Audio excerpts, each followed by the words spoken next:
क्या आपको महाभारत के उस महायोद्धा के बारे में पता है जो शिव का अवतार था, लेकिन एक अंतहीन श्राप को झेलते हुए आज भी भटक रहा है?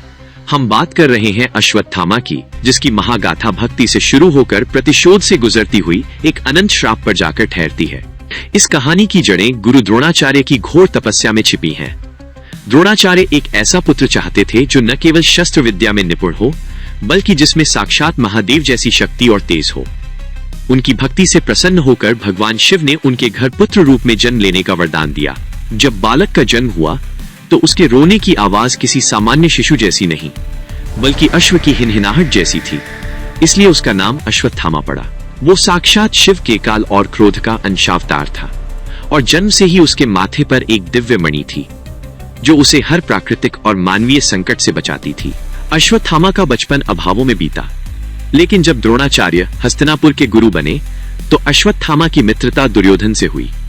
दुर्योधन ने उसे वो हर सुख सुविधा दी जो उसे कभी नहीं मिली थी, जिसके बदले अश्वत्थामा ने अपनी निष्ठा कौरवों को सौंप दी। अश्वत्थामा ने अपने पिता द्रोणाचार्य से धनुर्विद्या की शिक्षा ली थी।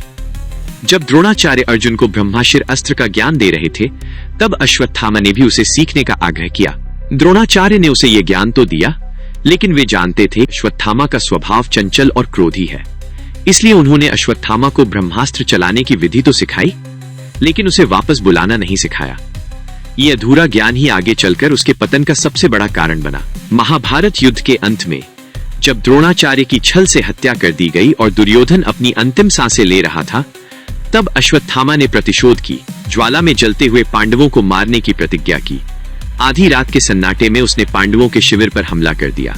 अश्वत्थामा ने सोते हुए 5 योद्धाओं का वध कर दिया, ये सोचकर कि वे पांडव हैं, लेकिन असल में वे द्रौपदी के 5 पुत्र अर्थात पांडव पुत्र थे। जब उसे अपनी भूल का पता चला तो वो ग्लानि के बजाय पांडवों के वंश को पूरी तरह समाप्त करने के उन्माद में भर गया। इस जघन्य अपराध ने पूरी दुनिया को हिला दिया। जब पांडव और श्री कृष्ण अश्वत्थामा का पीछा करते हुए व्यास ऋषि के आश्रम पहुंचे तो स्वयं को घिरा देख अश्वत्थामा ने अंतिम हथियार के रूप में ब्रह्मास्त्र छोड़ दिया। अर्जुन ने भी बचाव में अपना अस्त्र चलाया, लेकिन ऋषियों के कहने पर अर्जुन ने उसे वापस ले लिया। अश्वत्थामा अस्त्र वापस लेना नहीं जानता था, इसलिए उसने उसे अभिमन्यु की विधवा पत्नी उत्तरा के गर्भ की ओर मोड़ दिया, ताकि पांडवों का वंश ही समाप्त हो जाए। इस नीचता ने श्री कृष्ण को अत्यंत क्रोधित कर दिया। कृष्ण ने न केवल उत्तरा की अजन्मी संतान को जीवन दान दिया, बल्कि अश्वत्थामा को दंड स्वरूप अमरता का श्राप दिया। कृष्ण ने उसके माथे से दिव्य मणि खींच ली, जिससे उसके माथे पर कभी न भरने वाला घाव हो गया। कृष्ण का श्राप था कि अश्वत्थामा कलयुग के अंत तक कोढ़ और रिश्ते हुए घावों के साथ निर्जन स्थानों पर भटकता रहेगा। उसे न मौत आएगी, न कोई उसे अपनाएगा। आज भी मध्य प्रदेश के असीरगढ़ किले के शिव मंदिर और गुजरात के जंगलों से जुड़ी कई कहानियां प्रचलित हैं। कई श्रद्धालु और स्थानीय लोग दावा करते हैं कि उन्होंने एक अत्यंत लंबे व्यक्ति को देखा है, जिसके माथे से खून बहता रहता है और जो सुबह होने से पहले शिव मंदिर में ताजे फूल और चंदन चढ़ाकर गायब हो जाता है। अश्वत्थामा आज भी अपने पापों का बोझ उठाए कलयुग के अंत और कल की अवतार की प्रतीक्षा कर रहा है।